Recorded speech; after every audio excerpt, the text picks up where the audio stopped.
Unlocking Transcendent Happiness, the Buddha's ultimate teaching on not-self. We talked about the teaching on not-self on the mundane level, as it relates to the issue of rebirth and kamma. On this level, you apply the perception of not-self in a selective way. You look at the skills you can take with you, you figure out what things would prevent you from taking good skills with you, and you try to perceive the second set of things as not-self. In this way, you can develop the conditions for a good rebirth and the ability to deal with whatever you may encounter as you go through the cycle of death and rebirth. But as you contemplate the issue of rebirth, you begin to see that even if you develop good mental qualities, the whole process is still very risky and uncertain. When things get comfortable, it's very easy to get complacent and to forget to keep working at developing good qualities. And even the best life in the cosmos has to end in separation and death. You've experienced these sufferings countless times in the past, and if you don't gain release from the process of rebirth, you'll have to endure the same sufferings countless times in the future. When this realization goes deeply into the heart, you're ready for the transcendent teaching on not-self. That's the topic for today's podcast. Not-self for transcendent happiness. The transcendent teaching on not-self derives from transcendent right view, and transcendent right view comes in two stages. The first stage sees experience in terms of the Four Noble Truths of suffering, its origination, its cessation, and the path of practice leading to its cessation. As you may remember, each of these truths carries a duty. If you want to put an end to suffering, suffering should be comprehended, its cause should be abandoned, its cessation should be realized, and the path to its cessation should be developed as a skill. Samyutta Nikaya, SN 56.11, Dhammacakkappavattana Sutta. Now this, monks, is the noble truth of stress. Birth is stressful, aging is stressful, death is stressful, sorrow, lamentation, pain, distress, and despair are stressful. Association with the unbeloved is stressful. Separation from the loved is stressful. Not getting what is wanted is stressful. In short, the 5 clinging aggregates are stressful.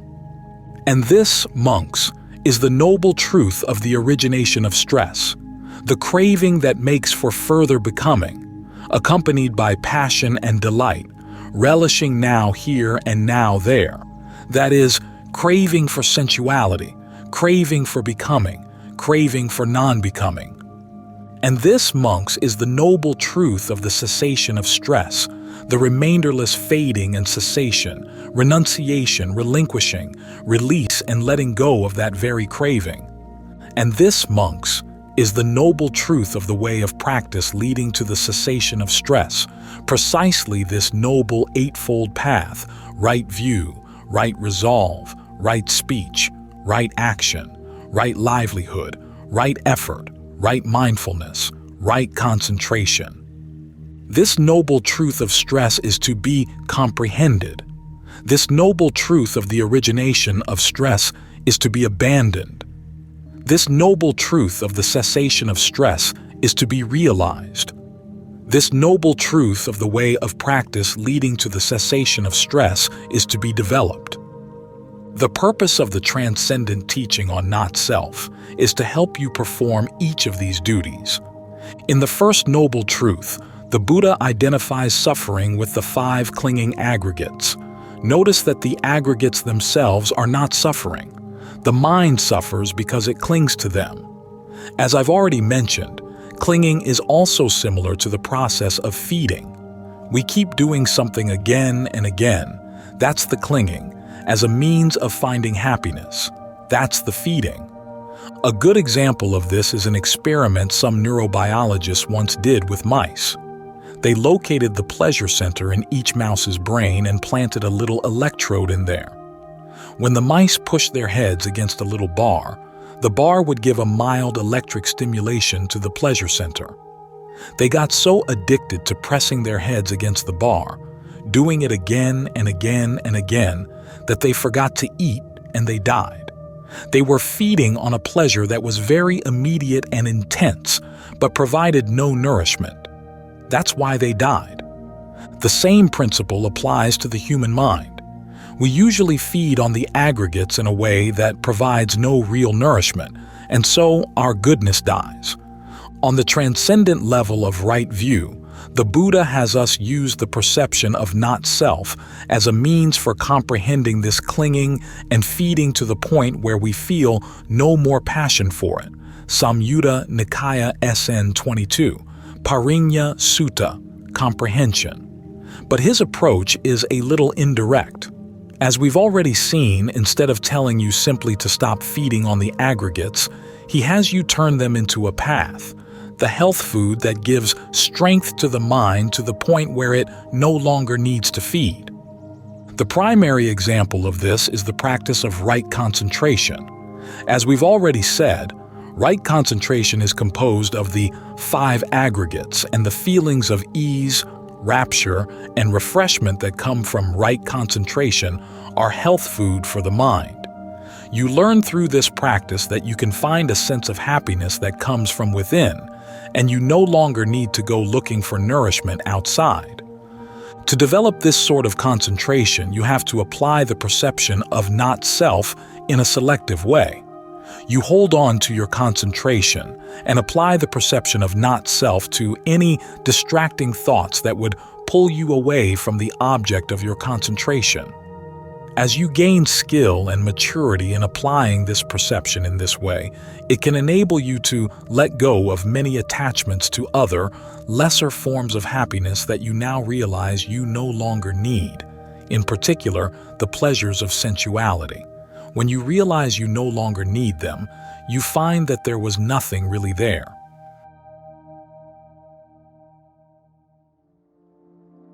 This process isn't always easy. One of my favorite cartoons shows a group of cows in a pasture. One of the cows is jerking its head up in a sudden state of surprise and realization, saying, "Hey, wait a minute, this is grass. We've been eating grass." The canon has a similar story. A blind man has been given an old dirty rag and told that it's a clean white cloth. He's very protective of his clean white cloth. But then his relatives take him to a doctor, and the doctor cures his blindness. He looks at the cloth and realizes that he was fooled. It's just a dirty old rag. The Dhamma point, both in the cartoon and in the story, is that we often blindly look for pleasure in things that, when we come to our senses, we realize were never all that satisfying to begin with. In some cases, the pleasure is actually unhealthy, causing you to do things you later regret. The practice of jhana provides the perspective that allows you to step back from your sensual passions and all your other unskillful ways of looking for pleasure to see that they weren't worth the effort put into gaining them.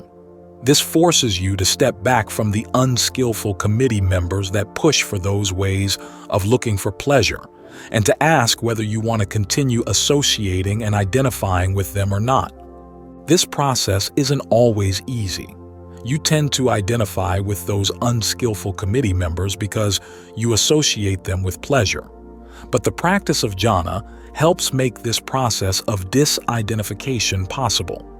When you can see that, in comparison to the blameless pleasure of jhana, these other committee members also bring you stress and pain, you can more easily regard them as not self. You can let them go. As the practice of jhana matures, there eventually comes a point when you realize that only one attachment remains blocking unconditioned happiness, and that's attachment to the path itself, in particular to the practice of concentration and the development of discernment. This is where the Buddha starts having you apply the transcendent teaching on not-self all around, and not just selectively. In other words, you apply the perception of not-self to every instance of clinging to the aggregates, even to the aggregates that go into jhana and discernment. This is how the not-self teaching helps you with the duties of comprehending stress and abandoning every form of craving, clinging, passion, or delight that would give rise to stress. The following passage shows the main stages in this process. First, you master the state of jhana.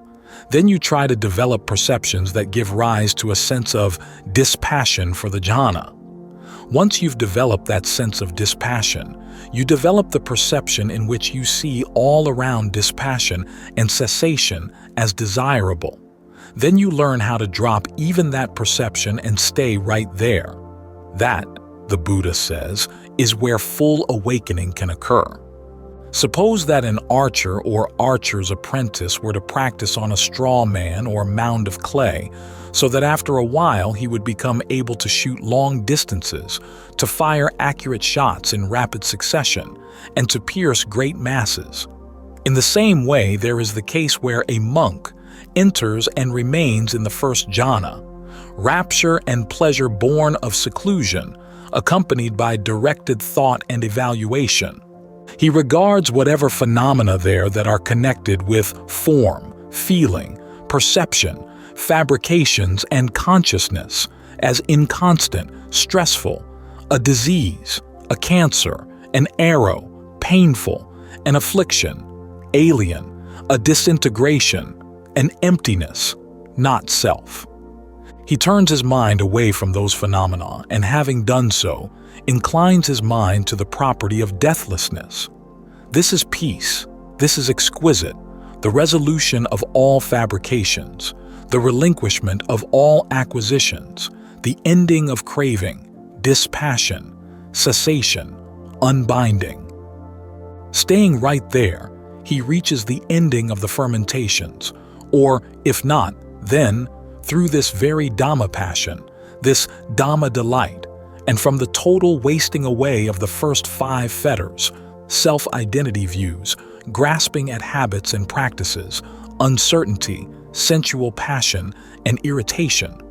He is due to be reborn in the pure abodes, there to be totally unbound, never again to return from that world. Similarly, with the second, third, and fourth jhana, Anguttara Nikaya and 9.36, Jhana Sutta, mental absorption.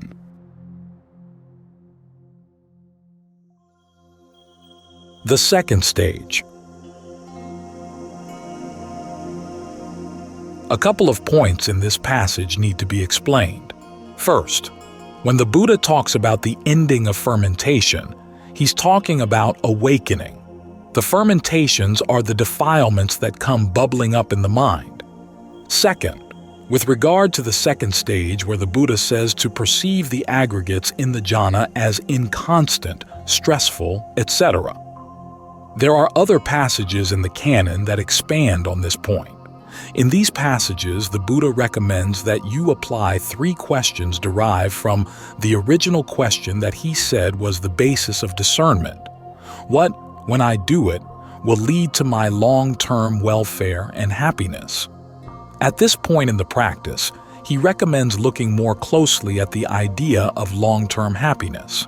Focus on the word long-term.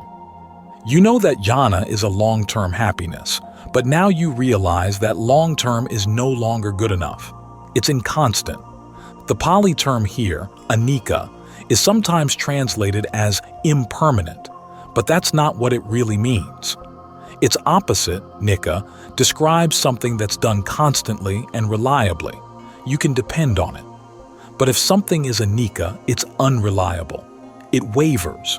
If you try to base your happiness on it, you have to keep tensing up around it, like trying to find some rest while sitting on a chair with wobbly, uneven legs. So when you see that even the long-term happiness of jhana is inconstant, unreliable, and wavering, you realize that it's not really all that pleasant. Even in what pleasure it does offer, there is stress. And because there's stress, why would you want to claim it as yours? This line of thinking corresponds to the 3 questions that the Buddha has you ask at this stage in the practice. Majjhima Nikaya MN 109, Mahapunama Sutta, the great full moon night. The first is this constant? And the answer is no. That leads to the next question. If it's inconstant, is it pleasant? Again, the answer is no. That leads to the third question. If something is inconstant and stressful, is it fitting to say that this is me, this is myself, this is what I am? In other words, is it skillful to lay claim to this? And the answer again is no. The final step to enlightenment. Now notice that the Buddha is not asking you to come to the conclusion that there is no self. He's simply asking you to see if this way of creating a sense of self is skillful. His method of analysis, when it's consistently applied to all of the aggregates, gives rise to a sense of disenchantment and dispassion for any possible type of clinging. But notice, you're not doing this out of pessimism. You're doing this for the sake of your own true happiness. But now it's better than long-term, longer than long-term. You want something totally timeless and reliable. Diya Nikaya DN 15, Maha Nidana Sutta, the Great Causes Discourse.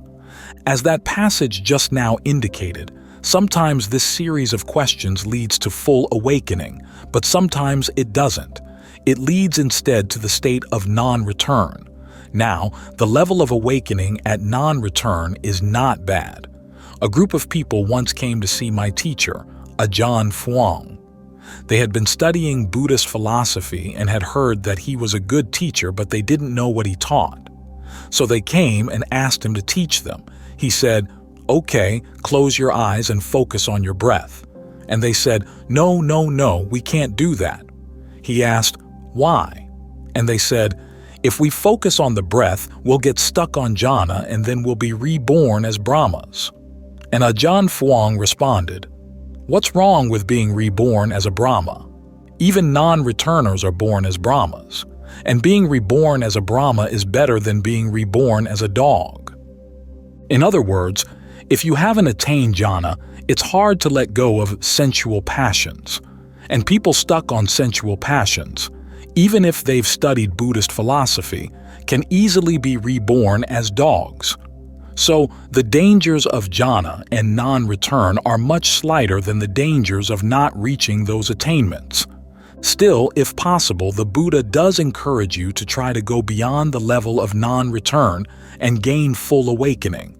This is where he brings in another teaching, another perception. In Pali, the phrase is sabedhama anatta, which means all phenomena are not self. This applies both to fabricated phenomena and unfabricated phenomena. And it's important to note here that this perception is part of the path, not the goal. In other words, it's not the conclusion you come to when you arrive at awakening. It's a perception you use to get beyond your last attachments. As the above passage states, what keeps a non-returner from gaining total awakening is a type of passion and delight, passion for the deathless and delight in the deathless. Passion and delight is another term for clinging. Even when the mind lets go of its clinging and passion for the aggregates, there still is something it may cling to, the experience of the deathless that follows after letting go of the aggregates. The mind can regard its experience of the deathless as a phenomenon, as an object of the mind. Where there is an object, there is a subject, the knowing self, the sense of I am. Samyutta Nikaya SN 22.89, Kammaka Sutta, about Kammaka. And this provides a foothold for passion and delight to arise. You instinctively want to control whatever you like, and so you try to control the experience of the deathless, even though the idea of control here is superfluous. The deathless isn't going to change on you, and counterproductive. The self created around this desire for control actually gets in the way of total freedom. To counter this tendency toward control, the Buddha here has you apply the perception that all phenomena are not self, even to the experience of the deathless. This is what gets rid of the I in I am. Transcending existence and non-existence.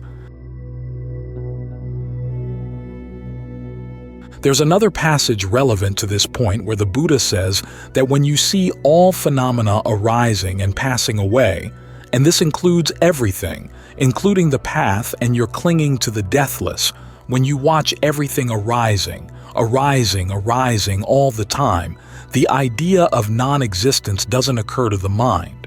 When you see these things passing away, the idea of existence doesn't occur to the mind.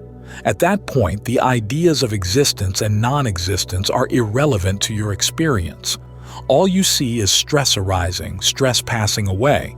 Samyutta Nikaya, SN 12.15, Kakayana Sutta, to Kakayana on right view. This has several ramifications. If ideas of existence and non-existence don't occur to you, then the question of whether the self exists or doesn't exist wouldn't occur to you either. This gets rid of the am in I am. This also does away with your fear of going out of existence if things are let go, because the mind isn't thinking in those terms. At the same time, you're reaching the higher stage of transcendent right view with a higher and more refined level of duty. As you remember with the Four Noble Truths, each of the truths has a duty. But in this case, when you see everything arising and passing away simply as stress, all the duties are reduced to one. You comprehend things to the point of dispassion. This means that you let go even of concentration, even of discernment, even of the act of clinging to the deathless. In the words of Ajahn Mun, all four noble truths are turned into one. They all carry the same duty, which is to let go of everything. This allows the mind to experience nibbana not as a phenomenon, but as a total experience. At this point, you found total happiness, which no longer needs any protection, no longer needs to be maintained. There's no longer any issue of control or non-control. There's no need for the strategy of self to create this happiness, and no need for a sense of self to consume or experience it.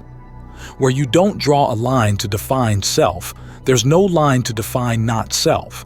Where there's no clinging, there's no need for the strategy of not self. So strategies of self or not self are all put aside. Even the strategy of dispassion itself gets put aside. At this point, the mind no longer has need for any strategies at all, because it has found a happiness that's truly solid. It's not a phenomenon, it's a happiness. The Buddha calls it a special form of consciousness that doesn't need to be experienced through the six senses, or what he calls the all. It's directly experienced as total freedom, and at the moment of awakening, there's no experience of the six senses. However, after the moment of awakening, when the mind returns to the experience of the senses, this sense of freedom stays. The canon illustrates this with an image, not a pretty image, but very memorable. The image is this. Suppose there's a dead cow. You take a knife and remove the skin, cutting all of the tendons and tissues that connect the skin to the cow. Then you put the skin back on. The question is the skin still attached to the cow as it was before? And the answer is no.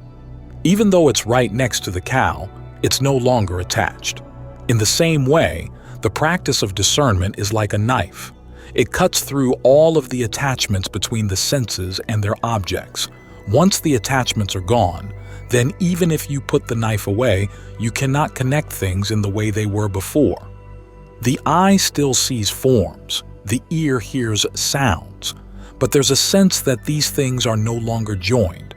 Majjhima Nikaya MN 140, Dhatu Vibhanga Sutta, an analysis of the properties. As I said, the image isn't pretty, but it conveys the point that once total freedom is found, it's never lost.